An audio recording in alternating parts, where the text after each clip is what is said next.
Esse é o avião usado pelo presidente do Brasil.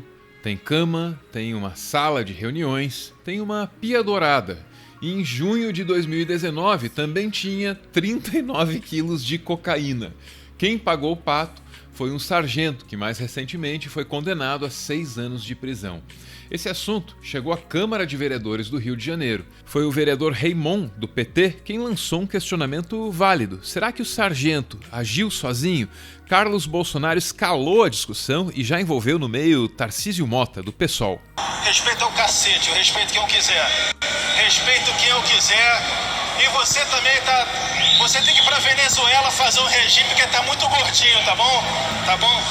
É o seguinte, as informações chegam totalmente distorcidas aqui dentro. Questão de ordem, principalmente por isso, o fofinho, relaxa, fofinho. Relaxa, fofinho. As informações chegam... Vereadores.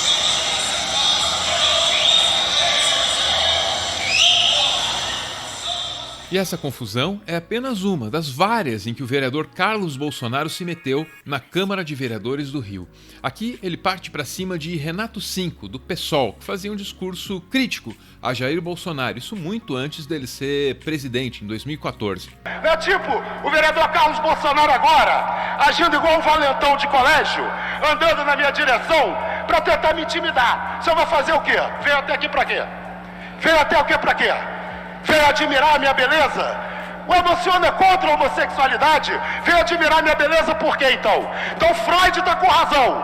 O Freud tem razão do que significa a sua homofobia. Tô entendendo, né? Em 2017, ele discutiu com o assessor de Marielle Franco. Na revista Época, Guilherme Amado relata: Marielle viu a cena e entrou entre os dois. Marielle peitou Carlos e ameaçou chamar a segurança. Carlos parou de entrar no mesmo elevador em que estivesse Marielle ou outra assessora negra da vereadora. Segundo antigos assessores da vereadora, Carlos só entrava no elevador quando estavam assessores brancos de Marielle. Mais tarde, depois do assassinato da vereadora, os nomes de Carlos e Marielle voltariam a aparecer juntos nas manchetes. É que, quando as investigações passaram a incluir a portaria do condomínio onde mora Jair Bolsonaro, foi Carlos quem foi até lá e acessou o sistema da portaria. Isso numa tentativa de demonstrar que não tinha sido o presidente da República quem tinha colocado um dos acusados para dentro do condomínio. 17h13, mas teve uma ligação para casa do deputado Bolsonaro, ali ó, B58 da portaria, onde eu vou soltar o áudio agora da ligação.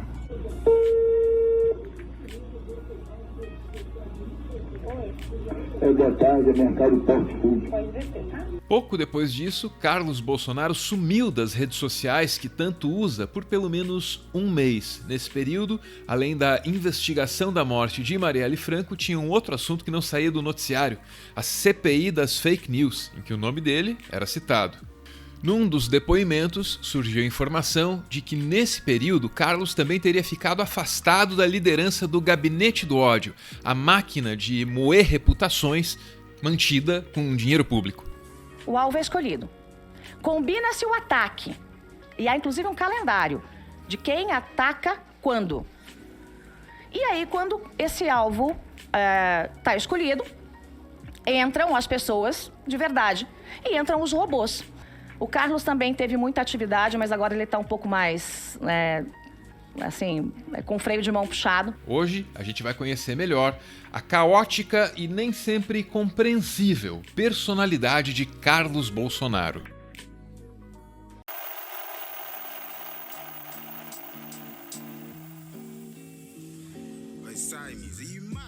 Carlos Bolsonaro tinha apenas 17 anos quando foi escalado pelo pai para concorrer a uma vaga na Câmara de Vereadores. Não é de hoje que a família Bolsonaro ocupa uma cadeira na Câmara do Rio. Acontece que, naquela ocasião, havia um problema. Bolsonaro tinha brigado com a então esposa, Rogéria Nantes. Basicamente, isso tirava dele o controle do mandato de Rogéria. Foi por isso que Jair colocou o filho para concorrer com a própria mãe. Ambos disputavam votos no mesmo filão do eleitorado. Carlos venceu e Rogéria ficou de fora. Entre os dois, uma diferença de 16 mil votos. Nessa entrevista, concedida a Leda Nagli no ano passado, Rogéria garantia manter alguma proximidade com o filho Carlos. Já vi que o Carlos, quando tem dor, bota até foto no Instagram, né? Quando dói alguma coisa nele, ele corre pro teu colo. Nós somos muito próximos, até porque ele tá aqui no Rio, né? Em abril de 2019, quando Carlos já causava problemas em Brasília, criticando ministros e até mesmo as bases da democracia, o presidente da Câmara, Rodrigo Maia, declarou: ele derrotou a mãe para vereador.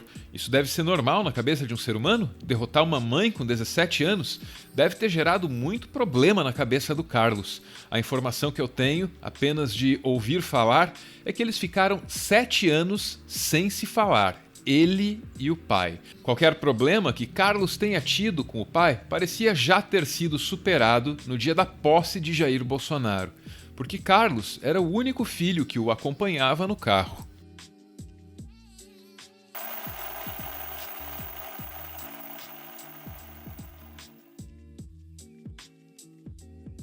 Se de fato houve um distanciamento de 7 anos entre Carlos e o pai Jair, como sugeriu Rodrigo Maia, a reaproximação entre os dois pode ter sido radical. Carlos não apenas voltou a falar com o pai, como o transformou num objeto de culto. Carlos chegou a tatuar o rosto de Jair Bolsonaro no braço.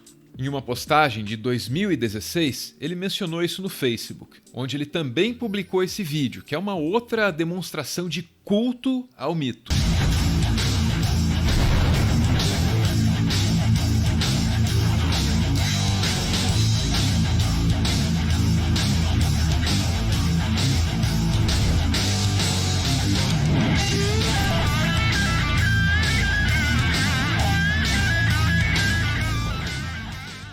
Na internet, o vídeo do Super Mito é atribuído à página Direita Vive 3.0, mas, como se sabe, Carlos tem sido responsável pela comunicação digital bolsonarista. Então é bem possível, se não for provável, que ele tenha algo a ver com a produção disso aqui. Essa certamente é uma possibilidade que Carlos negaria. Ele admite que trabalhou para a campanha do pai, mas sustenta que peças como essa aí foram iniciativas de um movimento popular. Aqui, ele aparece em uma entrevista concedida a Leda Nagli. Não tinha isso, era um movimento espontâneo, não existe isso. Era uma coisa inacreditável. Não teve marqueteiro, não tinha um responsável pelo Nordeste. Não teve nada disso, não teve nada. Foi um movimento popular. Embora seja visto com frequência em Brasília e seja apontado como o mentor do gabinete do ódio, Carlos se enxerga de maneira meio resignada, como alguém que tem um papel menor no grupo político dos Bolsonaro. Não sou estrela, não sou sucessor. Então, o que eu quero? Eu não quero ser holofote. Talvez seja meio tarde para ficar longe dos holofotes.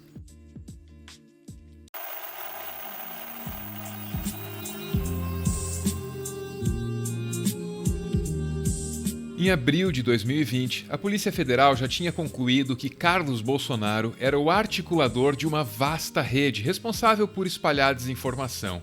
Àquelas alturas, já dava para saber que a vida dele só ficaria mais complicada nos meses seguintes. Carlos só não poderia contar com o golpe inesperado que ele recebeu em julho. Fora do Brasil, o movimento Stop Hate for Profit organizou diversas empresas num boicote ao Facebook. O movimento é gigantesco e pode envolver perdas bilionárias em publicidade para a plataforma. A pressão se intensificou e o Facebook esboçou uma reação. A plataforma contratou uma auditoria, identificou páginas e perfis responsáveis por espalhar desinformação e retirou tudo que encontrou do ar, ou pelo menos anunciou que fez isso. No Brasil, claro, isso arranhou a máquina de comunicação bolsonarista. Mais uma vez, Carlos foi um dos citados. Num comunicado, o Facebook avisa no que é que Carlos estava metido. A atividade incluiu a criação de pessoas fictícias, fingindo ser repórteres, publicação de conteúdo e gerenciamento de páginas, fingindo ser veículos de notícias. Os conteúdos publicados eram sobre notícias e eventos locais, incluindo política e eleições, memes políticos, críticas à oposição política, organização de mídia e jornalistas, e mais recentemente, sobre a pandemia do coronavírus. Menos de 24 horas depois do conteúdo ser retirado do ar, surgiram manchetes, avisando que Carlos agora pensa em se mandar do Brasil. Carlos então se pronunciou no Twitter, totalmente ciente das consequências e variações, não se sabe do que. Aos poucos vou me retirando do que sempre explicitamente defendi, também não sei. Creio que possa ter chegado o momento de um novo movimento pessoal, acho que ele quis dizer momento. Estou cagando para esse lixo de fake news e demais narrativas. Precisamos viver e nos respeitar, o que me lembra de uma outra frase dele. Respeita o cacete, eu respeito quem eu quiser. Bom, o texto do tweet que a gente acabou de ver é confuso e não será facilmente compreendido. Da mesma forma, confusa e incompreensível também é a trajetória do seu autor.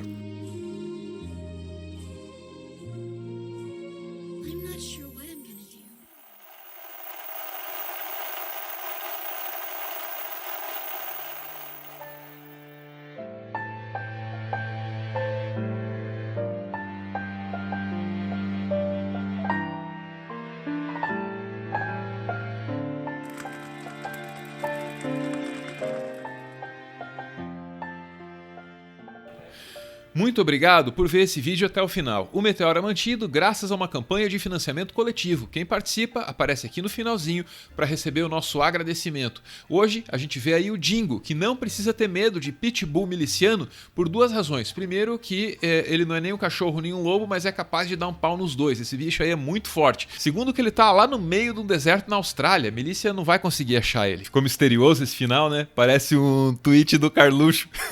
Beijo, gente. Tchau.